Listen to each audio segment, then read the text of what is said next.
সুপ্রিয় শিক্ষার্থী বন্ধুরা, আজকের অনলাইন ক্লাসে তোমাদের সবাইকে জানাচ্ছি আন্তরিক শুভেচ্ছা ও অভিনন্দন।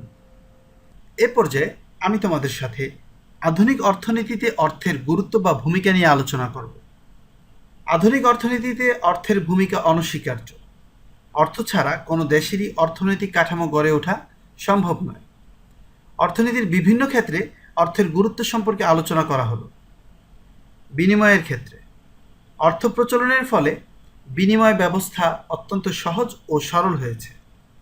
অর্থ বিনিময়ের মাধ্যম হিসেবে সর্বজন গ্রাহ্য বিবেচিত হওয়ায় এখন আর ক্রেতা বিক্রেতার মধ্যে অভাবের সামঞ্জস্যের প্রয়োজন হয় না। বর্তমানে অর্থ ব্যবহারের মাধ্যমে ক্রেতা ও বিক্রেতা তাদের চাহিদা অনুযায়ী দ্রব্যের ক্রয় বিক্রয় এবং লেনদেন সম্পন্ন করতে পারে। মূল্য পরিমাপের ক্ষেত্রে দ্রব্য বিনিময় প্রথায় মূল্য পরিমাপের কোনো আদর্শ মানদণ্ড না থাকায় বিভিন্ন দ্রব্যের আপেক্ষিক মূল্য নির্ধারণ করা কষ্টসাধ্য ছিল। কিন্তু অর্থ সকল দ্রব্য, সেবা ও সম্পদের মূল্য পরিমাপের সাধারণ মানদণ্ড হিসেবে কাজ করে ফলে লেনদেন অধিক সহজ ও গতিশীল হয়েছে। সঞ্চয়ের ক্ষেত্রেও অর্থ অনবদ্য ভূমিকা পালন করে। মানুষ তার আয়ের সবটাই ভোগের জন্য ব্যয় করে না। মানুষ তার আয়ের কিছু অংশ ভবিষ্যতের জন্য সঞ্চয় করে, কিন্তু দ্রব্যের মাধ্যমে সঞ্চয় করা প্রায় অসম্ভব। এজন্য মানুষ তার প্রয়োজনের অতিরিক্ত দ্রব্য সামগ্রী বিক্রি করে তার মূল্য অর্থের মাধ্যমে ধরে রাখে। এভাবেই অর্থ সঞ্চয়ের বাহন হিসেবে কাজ করে এবং মূলধন গঠনে সাহায্য করে। ভবিষ্যৎ দেনা পাওনা মেটানোর ক্ষেত্রে অর্থ মানুষের ভবিষ্যৎ দেনা পাওনা মেটানোর ক্ষেত্রে এক গুরুত্বপূর্ণ ভূমিকা পালন করে থাকে। যদিও দ্রব্যমূল্য দ্রুত পরিবর্তনশীল, কিন্তু অর্থের মূল্য দ্রুত পরিবর্তনশীল নয়। ঋণদাতা অর্থ দ্বারা ঋণ দেয় এবং ঋণ গ্রহীতা অর্থ দ্বারা ঋণ পরিশোধ করে, যার ফলে অর্থনৈতিক কর্মকাণ্ড নির্বিঘ্নে চলতে থাকে। উৎপাদন ক্ষেত্রে আধুনিক উৎপাদন ব্যবস্থায় অর্থ গুরুত্বপূর্ণ ভূমিকা পালন করে। বর্তমানে অর্থের মাধ্যমে উৎপাদন উপকরণসমূহ অর্থাৎ ভূমি, শ্রম, কলকারখানার যন্ত্রপাতি, কাঁচামাল ইত্যাদি খুব সহজেই সংগ্রহ করা যায়। ভোগের ক্ষেত্রে আধুনিক অর্থনীতিতে ভোগের ক্ষেত্রে অর্থের ভূমিকা অপরিসীম। অর্থের তারল্যতা সবচেয়ে বেশি। সে কারণে ভোগকারী তার ইচ্ছামতো অর্থ দ্বারা যে কোনো দ্রব্য সামগ্রী ক্রয় করে ভোগ করতে পারে। আয় বণ্টনের ক্ষেত্রেও অর্থের ভূমিকা গুরুত্বপূর্ণ। অর্থের মাধ্যমেই উৎপাদনের বিভিন্ন উপাদানের মধ্যে আয় বণ্টনে সহায়তা করে। বস্তুত অর্থের মাধ্যমে বিভিন্ন উপাদানের মূল্য নির্ধারিত হয় এবং সে অনুযায়ী তাদের পারিশ্রমিক প্রদান করা হয়। মূল্য স্থানান্তরের ক্ষেত্রে অনেক ক্ষেত্রে দ্রব্য সামগ্রী এক স্থান হতে অন্য স্থানে সহজ ও নিরাপদে স্থানান্তর করা যায় না। যেমন অনেক সম্পত্তি আছে যা এক স্থান হতে অন্য স্থানে স্থানান্তর করা যায় না, কিন্তু মালিকানায় স্থানান্তর করা যায়, অর্থাৎ অর্থের মাধ্যমে তা বিক্রয় করে এর মূল্য খুব সহজেই স্থানান্তর করা সম্ভব। এভাবে মূল্য স্থানান্তরের মাধ্যমে অর্থ সম্পদ ব্যবহার ও আর্থিক লেনদেনে সাহায্য করে থাকে। ব্যবসা বাণিজ্যের ক্ষেত্রে অর্থ ব্যবসা বাণিজ্যের সম্প্রসারণের ক্ষেত্রে এক অন্যতম ভূমিকা পালন করে। অর্থ খুব সহজেই বহনযোগ্য ও সকলের নিকট গ্রহণযোগ্য বলে ব্যবসা বাণিজ্যের সম্প্রসারণের ক্ষেত্রেও যথেষ্ট উল্লেখযোগ্য উন্নতি সাধিত হয়েছে। রাষ্ট্রের অর্থনৈতিক কার্যাবলী পরিচালনার ক্ষেত্রেও অর্থের ভূমিকা অপরিসীম। অর্থের মাধ্যমে সরকারি আয় ব্যয়ের যাবতীয় হিসাব নিকাশ রাখা হয়। এর ফলে সরকারের অর্থনৈতিক কার্যাবলী সঠিকভাবে পরিচালনা করা সহজ হয়। তো প্রিয় শিক্ষার্থী বন্ধুরা, উপরোক্ত আলোচনা হতে বোঝা যায় আধুনিক অর্থব্যবস্থায় অর্থের ভূমিকা যথেষ্ট।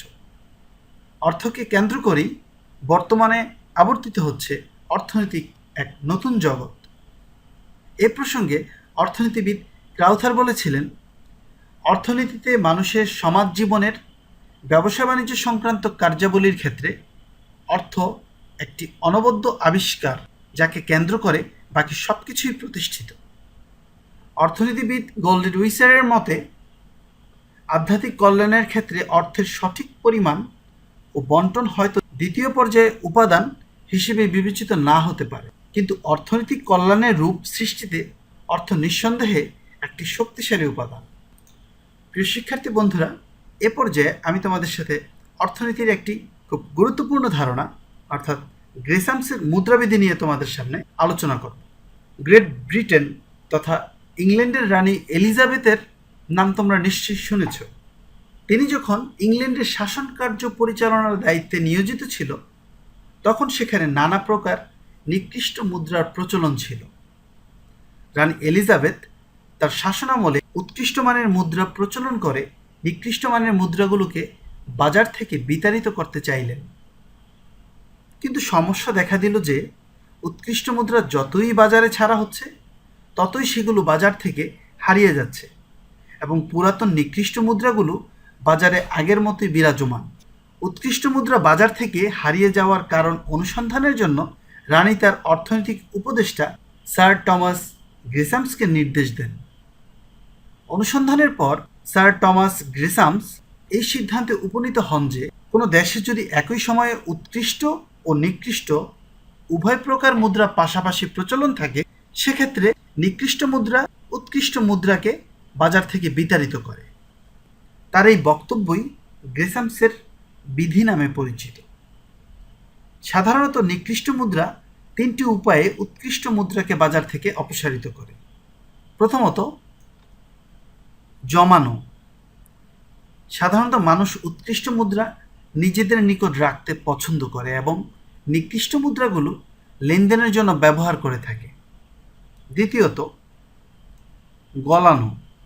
অলংকার তৈরির জন্য অন্য যে কোনো কারণে মুদ্রা গলানোর ইচ্ছা করলে তখন মানুষ সাধারণত উৎকৃষ্ট মুদ্রাই গলাবে, নিকৃষ্ট বা পুরাতন মুদ্রা নির্বাচন করবে না, কেননা নিকৃষ্ট বা পুরাতন মুদ্রায় ক্ষয়ক্ষতির সম্ভাবনা থাকে, ফলে ধাতব পরিমাণ কমে যায়। তৃতীয়ত, বৈদেশিক দেনা পরিশোধ। আন্তর্জাতিক বাণিজ্য তথা বৈদেশিক দেনা পরিশোধের সময় বিদেশিরা পুরাতন ধাতব মুদ্রা অপেক্ষা নতুন ধাতব মুদ্রা গ্রহণে বেশি আগ্রহ দেখায়, অর্থাৎ নতুন মুদ্রা দ্বারা লেনদেন করতে চায়, যার ফলে উৎকৃষ্ট মুদ্রা বাজার থেকে অদৃশ্য হয়ে যায়। গ্রেসামসের এই মুদ্রাবিধিটির কতগুলো সমালোচনা রয়েছে, যা আমি তোমাদের সামনে তুলে ধরছি। সমাজের মোট অর্থের চাহিদার তুলনায় যদি উৎকৃষ্ট ও নিকৃষ্ট উভয় প্রকার অর্থের মোট যোগান যদি কম হয়, অর্থাৎ সমাজের চাহিদা পূরণে ব্যর্থ হয়, তখন এই বিধি কার্যকারিতা হারায়। নিকৃষ্ট মুদ্রা যদি অতি নিকৃষ্ট হয় যে মানুষ তা মোটেই গ্রহণ করতে চায় না, তখন উৎকৃষ্ট মুদ্রা বাজারে প্রচলিত থাকবে, তখন এই বিধি কার্যকর হবে না। বর্তমান যুগে ব্যাংকিং ব্যবস্থা চালু থাকায় এই বিধির কার্যকারিতা অনুপস্থিত, কারণ আমানতকারী ব্যাংকে নতুন ও পুরাতন উভয় প্রকার মুদ্রাই জমা রাখে। এমত অবস্থায় গ্রেসামসের এই মুদ্রাবিধিটি কার্যকর হয় না। তো প্রিয় শিক্ষার্থী বন্ধুরা, গ্রেসামসের মুদ্রাবিধিটি কী তা তোমরা ইতিমধ্যে বুঝতে পেরেছ। যদি তোমাদের কোনো প্রকার প্রশ্ন থাকে তাহলে অবশ্যই কমেন্টে প্রশ্ন করবে এবং আমি তার উত্তর দেওয়ার চেষ্টা করব।